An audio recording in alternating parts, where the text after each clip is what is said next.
Hadis yang selanjutnya adalah hadis yang disebutkan oleh Imam Bukhari juga, ada di situ di footnote, di situ disebutkan tentang riwayatnya. Man ata'ani, kata Nabi SAW, man ata'ani faqad ata'a Allah, wa man asa'ani faqad asa Allah, wa man ata'a amiri faqad ata'ani, wa man asa amiri faqad asani. Barang siapa yang taat kepadaku berarti ia taat kepada Allah, dan barang siapa yang durhaka kepadaku maka dia telah durhaka kepada Allah. Artinya semuanya harus diikuti karena ini perintah sang pencipta Allah. Dan barang siapa yang taat kepada pemimpin pilihanku, misal Nabi SAW lagi safar keluar kota, kemudian beliau menitipkan Madinah kepada salah seorang sahabatnya, atau beliau mengirim pasukan, ditunjuk salah satu jadi pemimpin perang, maka harus dipatuhi. Siapa yang patuh pada pemimpin yang aku tunjuk, dia telah patuh kepadaku. Siapa yang maksiat, durhaka pada pemimpin yang aku tunjuk, maka dia telah maksiat kepadaku. Saya kasih contoh. Seorang sahabat Nabi bernama Amr bin As radhiyallahu anhu. Tahu ya? Orang ini dulu musuh Islam. Setelah dia masuk Islam 3 bulan, Nabi SAW membentuk pasukan untuk menyerang salah satu suku Arab yang memang dasarnya mau menyerang Madinah. Suku ini suku besar. Amr bin As baru masuk Islam 3 bulan, oleh Nabi SAW dijadikan pemimpin perang. Itu menjadi pimpinan perang, komando perang. Dan di dalam pasukan itu ada Abu Bakar, ada Umar, ada Uthman, ada Ali, ada Talha, ada Zubair, ada sahabat-sahabat yang mulia nih. Tapi Nabi SAW tunjuk Amr bin As. Harus dia jadi pemimpin. Dan pimpinan perang teman-teman kalau sudah ditunjuk, nggak boleh dimaksiati. Dia bilang berhenti-berhenti, makan-makan, pulang-pulang, perang-perang. Harus dipatuhi. Ini sabda Nabi SAW, siapa yang mentaati pimpinan yang aku tunjuk, dia taat padaku. Siapa yang maksiat, maka dia maksiat kepadaku. Teman-teman sekarang waktu itu pasukan dikirim, tempatnya jauh, musim dingin. Zaman dulu orang kalau musim dingin hangatin diri, dan teman-teman kalau tahu, saya subhanallah waktu hadapin musim dingin di Madinah karena 7 tahun di sana. Kalau musim dingin dan kita pergi ke daerah padang pasir, teman-teman, luar biasa, menusuk ke tulang. Dingin sekali. Sampai di kampus saja, di kampus sudah masuk kota Madinah, banyak bangunannya. Itu kalau kami mau tidur, biasanya saya dulu pengalaman gitu sama teman-teman, selimutnya didudukin dulu. Angatin dulu. Kalau enggak kayak ditusuk-tusuk sama pisau. Panas. Dingin sekali. Apalagi padang pasir nih, luar biasa. Waktu itu dingin sekali. Apa instruksinya Amr bin As? Jangan ada yang nyalakan api. Gak boleh ada yang nyalakan api. Umar bin Khattab tahu, ini Amr bin As ini, kalau bahasa kita anak kerucun. Baru masuk Islam 3 bulan mau ngatur-ngatur gimana nih? Dan dulu musuh Islam ini. Amr bin As ini perlu antum tahu ya radhiyallahu anhu. Beliau yang diutus oleh Quraisy ke negeri Habasyah untuk menjemput Ja'far bin Abi Thalib dengan teman-temannya kembali ke Mekah baru untuk disiksa. Tapi dia masuk Islam di tangannya Najasyi. Kaget dia, kok Najasyi raja itu bisa masuk Islam? Akhirnya dia belajar, dia masuk Islam gara-gara itu. Kata Umar, hai Amr, dingin. Kau larang bakar api, gimana ceritanya nih? Kata dia, instruksi kok nggak boleh bakar api. Coba bayangin, Umar bin Khattab ini satu kali di box Amr ini bisa mati. Orangnya tinggi besar. Emosi Umar, tapi ditinggal. Ke Abu Bakar, ya Abu Bakar, Amr ini nggak, apa ini anak baru kemarin masuk Islam, sudah gini instruksinya gitu. Abu Bakar bijak. Hai Umar, Rasulullah SAW tidak menunjuk dia, sementara ada kau dan ada yang lain-lain kecuali memang dia yang paling pantas. Ikuti dia, berarti mengikuti Rasulullah SAW. Diam, sabar. Umar sabar. Besok pagi, menjelang subuh, kan itu, pimpinan perang teman-teman, itu dia yang harus jadi imam. Gak boleh orang lain. Ada Abu Bakar, ada Umar, ada Uthman, ada Ali, ini penghafal Quran semua ini. Ulama besar, gak boleh, harus Amr jadi imam. Memang sudah begitu. Hukum syar'inya begitu. Subhanallah, Amr bin As mimpi junub. Iya, ini kisahnya begitu. Amr bin As mimpi junub. Waktu dia keluar, minta dia bawakan air oleh beberapa pasukannya, gitu kan? Umar tanya, kenapa Amr? Dia bilang, saya junub, gitu kan? Kemudian waktu dia pegang air, dingin. Kata Amr, saya mau tayammum. Saya mau tayammum. Kata Umar, ada air, nggak bisa tayammum. Kata dia, saya mau tayammum. Ini masalah lain lagi. Hah?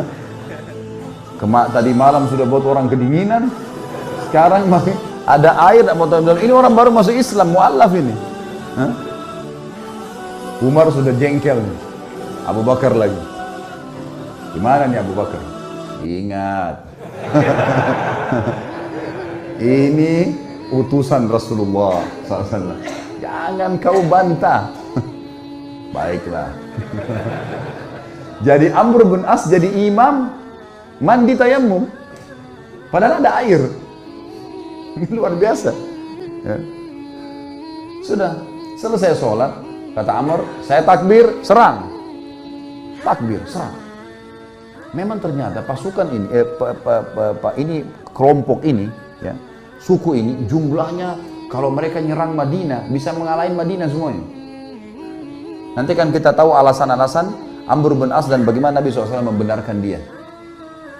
Diseranglah, ternyata hanya dengan kalau tidak salah 300 orang pasukan berhasil mengalahkan suku itu.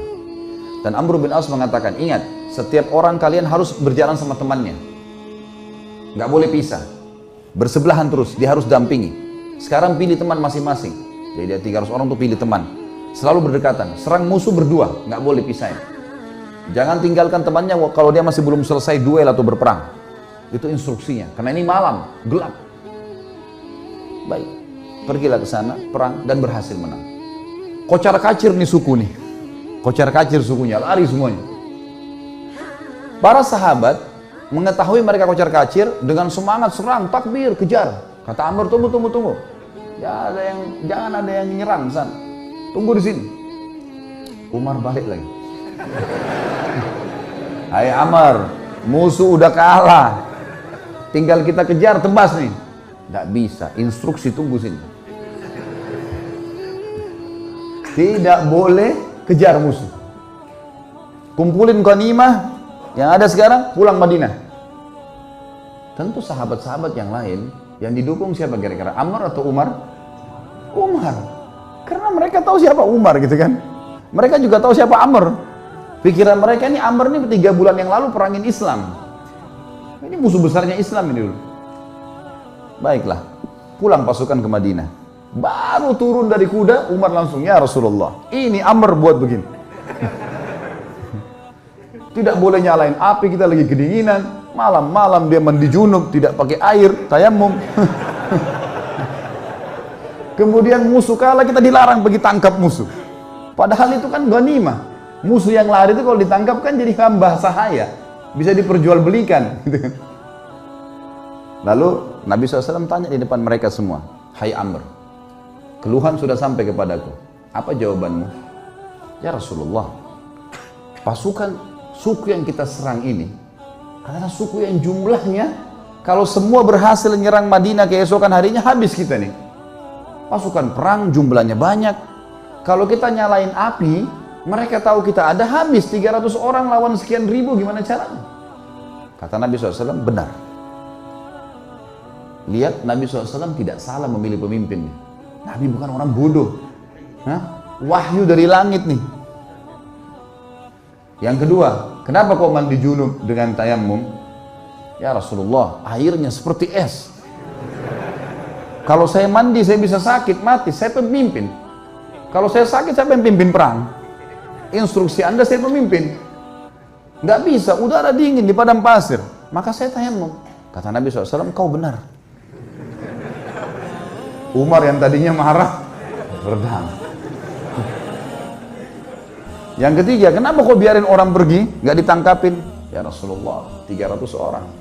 Lawan sekian ribu orang pasukan ini. Kalau kocar kacir pasukan saya, nyerang sana sini nangkap, kita akan dikalahkan pasti. Mereka bisa tahu jumlah kita, tapi kalau kita ngumpul kelihatannya banyak. Dan target kan ngalahin mereka. Mereka sekarang sudah takut dan mereka gelap tidak tahu jumlah pasukan kita. Ngapain kita nyerang-nyerang sana? Toh ganimanya sudah ada. Target sudah tercapai. Mereka kalah, nggak usah buru-buru itu. Kata Nabi SAW, kau benar. Abu Bakar balik ke Umar. Nah, sudah tahu?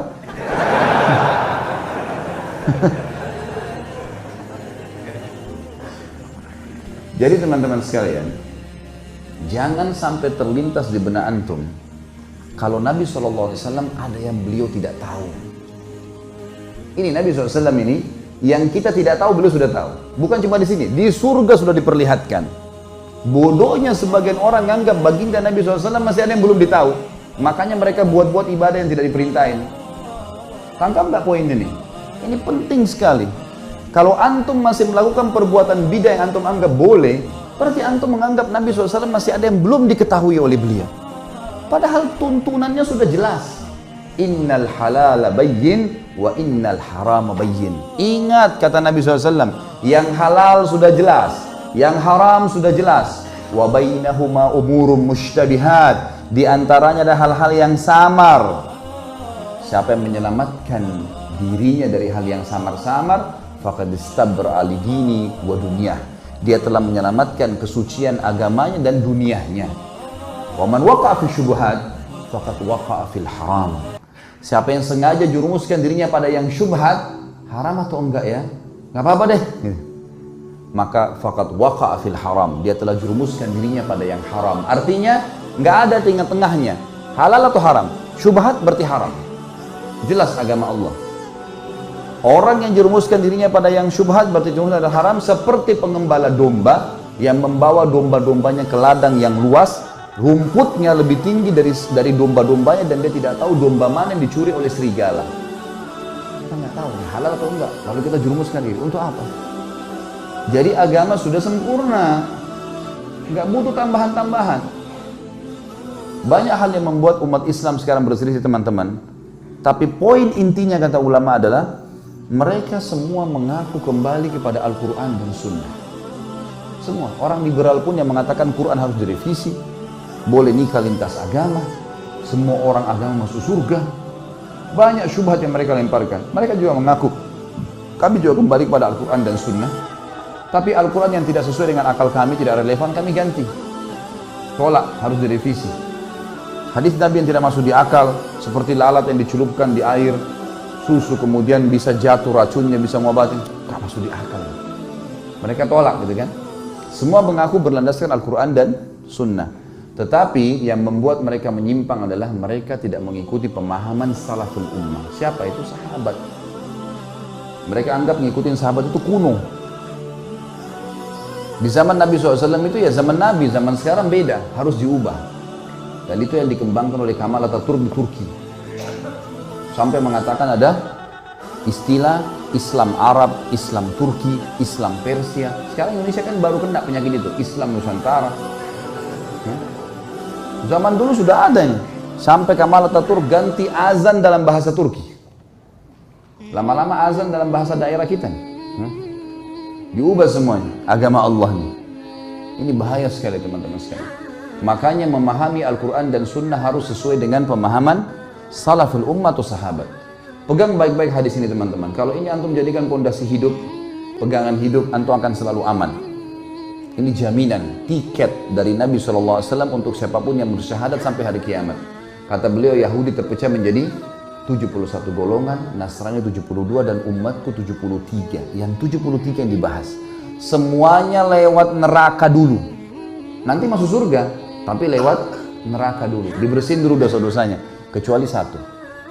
Semua kita bertanya siapa satu. Sahabat juga bertanya, Rasulullah siapa yang satu? Masuk surga langsung tanpa hisab dia. Kata Nabi SAW, maka ana alaihi wa ashabi. Yang mengikuti aku dan mengikuti sahabat-sahabatku. Inilah teman-teman yang dikumandangkan oleh teman-teman yang mendakwakan dakwah salafiyah dan dakwah sunnah di Indonesia. Yang selalu dikatakan aliran sesat, aliran keras, wahabilah segala macam. Padahal mengajak kepada perkataan para sahabat dalam memahami Al-Quran dan Sunnah. Karena nggak boleh sembarangan. Al-Quran turun pada zaman mereka. Nabi SAW sebutkan hadis zaman mereka.